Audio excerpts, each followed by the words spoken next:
जैसा कि हमने अपने पिछले लेक्चर में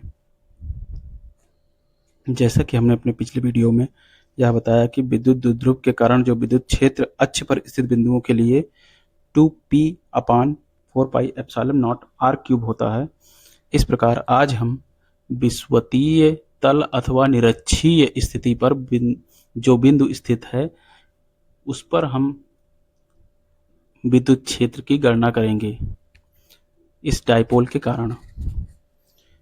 अब यहाँ पर दर्शाया गया है जैसा कि -q और +q का एक डायपोल है जिसके बीच की दूरी 2a है, तो इसके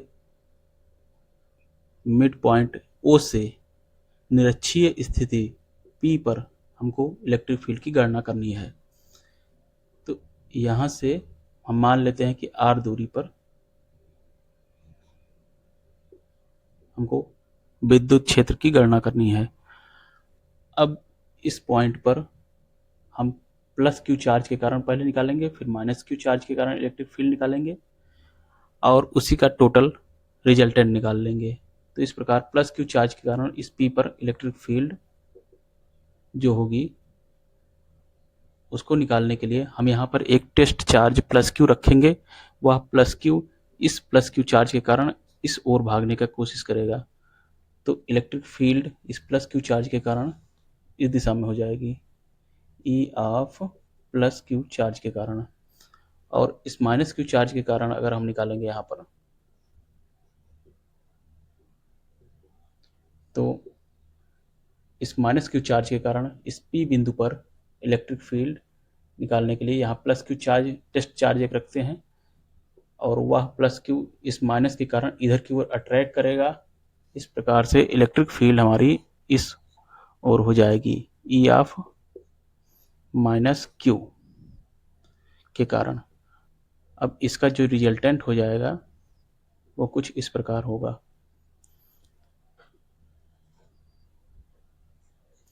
इस पॉइंट को हम अलग से दर्शाते हैं इस प्रकार से। ये मान लेते हैं P पॉइंट है, इसके कारण ये electric field E of -q charge के कारण है और ये है E electric field +q charge के कारण है। तो इन दोनों का रिजल्टेंट हमको निकालना है। तो इस प्रकार से यहाँ पर हम यह थीटा कोण मान लेते हैं, तो यह भी थीटा हो जाएगा। और यहाँ से देखते हैं कि बिंदु P को हमने अलग से यहाँ पर ड्रा किया है। यहाँ पर EQ ये वाली जो फील्ड थी E+q चार्ज के कारण जो फील्ड थी उसको हमने दो घटकों में विभाजित किया, E+q cos थीटा और E+q sin थीटा। इसी प्रकार से ये जो माइनस चार्ज के कारण जो फील्ड थी उसको हमने दो घटकों में E of -q cos theta और E of -q sin theta दो घटकों में विभाजित किया। तो अब हम आगे इस फील्ड का मैग्नीट्यूड निकालते हैं। सबसे पहले हम निकालेंगे E+q चार्ज के कारण P बिंदु पर फील्ड जो होगी वो 1/4πε0 +q डिवाइडेड बाई ये बीच की दूरी का स्क्वायर होगा। तो ये बीच की दूरी जो होगी, ये एंगल अगर थीटा है कोण तो ये भी थीटा होगा। इस प्रकार से ये अगर थीटा हो गया और ये a है ये r है तो ये हो जाएगा √ ये P और अब इसको हम B बिंदु मान लेते हैं और इसको A मान लेते हैं, तो B और P के बीच की दूरी जो हो जाएगी r² + a² हो जाएगी। तो इस प्रकार से हम यह देखते हैं कि इलेक्ट्रिक फील्ड +q चार्ज के कारण जो बिंदु P पर जो होगी वह होगी 1/4πε0 q divided by r² + a² और √ और उसका स्क्वायर होगा तो √ हट जाएगा, ओवरऑल ये बचेगा। और E ऑफ -q चार्ज के कारण हम अगर देखेंगे तो 1/4πε0 q डिवाइडेड बाई ये मैग्नीट्यूड लिया जाता है यहाँ पर चार्ज का, q डिवाइडेड बाई ये बीच की दूरी जो हो जाएगी वही a² + r², वही r² + a² हो जाएगी। और अब यहाँ पर हम देखते हैं एक cos थीटा। कॉस थीटा का भी एंगल हम कोण निकाल लेते हैं। Cos of theta equal to हो जाएगा यहाँ से कॉस थीटा इक्वल टू आधार बटे कर्ण, यानी a divided by under root r square plus a square, a divided by under root r square plus a square. यहाँ पर हम यह देखते हैं कि जैसे बिंदु P पर electric field E plus Q के चार्ज के कारण E ऑफ प्लस क्यू है, इसका क्षैतिज घटक E of plus q cos theta इस दिशा में हो जाएगा, E of plus Q sine theta ऊर्ध्वाधर घटक इस दिशा में हो जाएगा, और यह जो minus electric field minus charge के कारण है उसका क्षैतिज घटक कॉस थीटा इस दिशा में हो जाएगा और ऊर्ध्वाधर घटक इस दिशा में हो जाएगा। तो यहाँ पर जो रिजल्टेंट क्षैतिज घटक आएगा, क्षैतिज घटक में total field E of x मान लेते हैं, और ऊर्ध्वाधर दिशा में क्षैतिज फील्ड ऊर्ध्वाधर दिशा में फील्ड जो हो जाएगी ई ऑफ वाई। तो इन दोनों का रिजल्टेंट जो होगा वो ई आएगा, हमारा इलेक्ट्रिक फील्ड ई।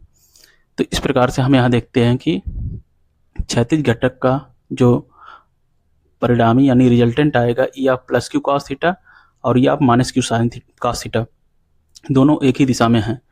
तो E of plus q cos of theta plus E of minus q cos of theta. अब यहाँ पर हम देखते हैं ई ऑफ प्लस क्यू और ई ऑफ माइनस क्यू ये दोनों आपस में बराबर हैं, तो इसको इस प्रकार से लिखा जा सकता है 2 times of E of plus q cos of theta, और E of minus y, E of y जो ऊर्ध्वाधर घटक का रिजल्टेंट है, परिणामी है, ये दोनों बराबर हैं और अपोजिट डायरेक्शन में है, तो कैंसिल आउट हो जाएंगे। इस प्रकार से यह 0 हो जाएगा। तो resultant field E equal to हो जाएगी हमारी अंडर रूट ई एक्स का स्क्वायर प्लस ई वाई का स्क्वायर। यहाँ पर ई वाई जो है 0 है, तो ओवरऑल जो रिजल्टेंट हो जाएगा under root of E x का स्क्वायर, यानी ई ऑफ एक्स के बराबर होगा। तो इस प्रकार से हम यह देखते हैं कि बिंदु P पर जो विद्युत क्षेत्र होगा E equal to E x के बराबर होगा। तो ई एक्स का जो रिजल्टेंट है वो आया है हमारा 2 E of plus q cos of theta. यहाँ पर इसकी वैल्यू रखेंगे तो E plus q 1/4 pi epsilon naught q divided by r square plus a square into cos theta.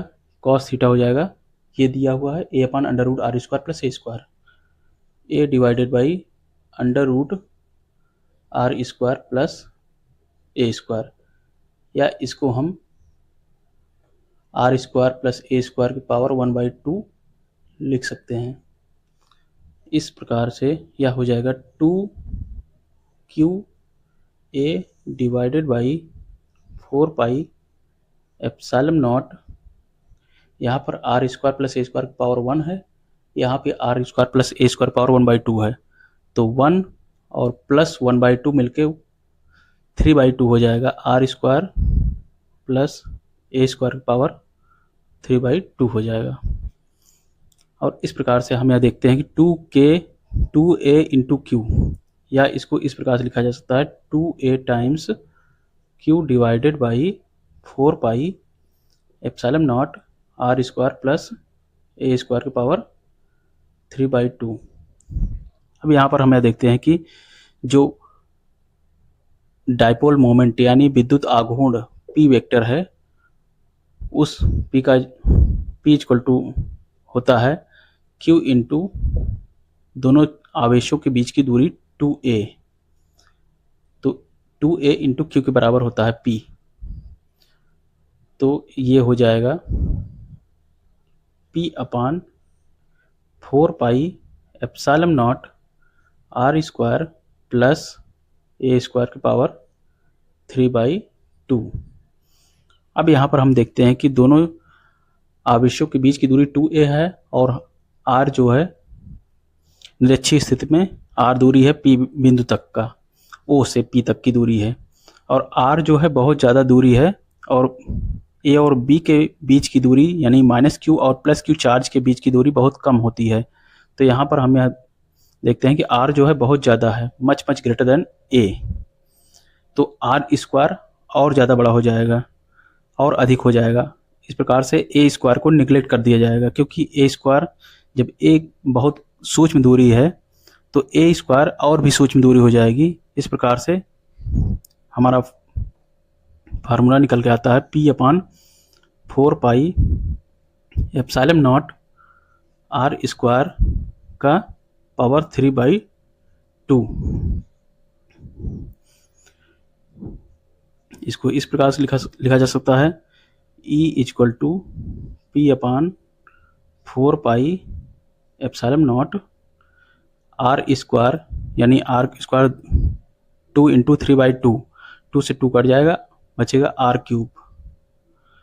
तो यह हमारा विद्युत क्षेत्र निरक्षीय स्थिति में डायपोल के कारण आ रहा है। यहाँ पर E विद्युत क्षेत्र है, निरक्षीय स्थिति में बिंदु P पर विद्युत क्षेत्र P = P/4 pi epsilon naught r³। इसको अगर वेक्टर के फॉर्म में लिखेंगे, सदिश के फॉर्म में, तो E वेक्टर = हो जाएगा P/4 pi epsilon naught r³ into, ये किस दिशा में है, P फील्ड हमारी इस दिशा में है, बाएं साइड में जा रही है, और डायपोल मोमेंट दाहिनी साइड में है दिशा। तो फील्ड की डायरेक्शन में लिखने के लिए P कैप और विथ माइनस साइन के साथ, अगर यह फील्ड हमारी उसी द्विध्रुव आघूर्ण की डायरेक्शन में ही होती तो P कैप होता। अब यहाँ पर अपोजिट साइड में है, इसलिए माइनस P कैप। अब यहाँ पर बेसिक फार्मूला यह जानते हैं कि P वेक्टर = होता है, P कैप = होता है P वेक्टर अपान P, यानी P × P cap = P vector. तो इसको इस तरीके से लिख सकते हैं यहाँ पर, this implies E vector = minus sign इधर आ जाएगा, P × P cap = P vector हो जाएगा, P vector upon 4 pi epsilon naught r³ हो जाएगा। तो इस प्रकार से हम यहाँ देखते हैं कि निरक्षीय स्थिति में इलेक्ट्रिक फील्ड यानी विद्युत क्षेत्र E vector = -P vector upon 4 pi epsilon naught r³ हो जाता है।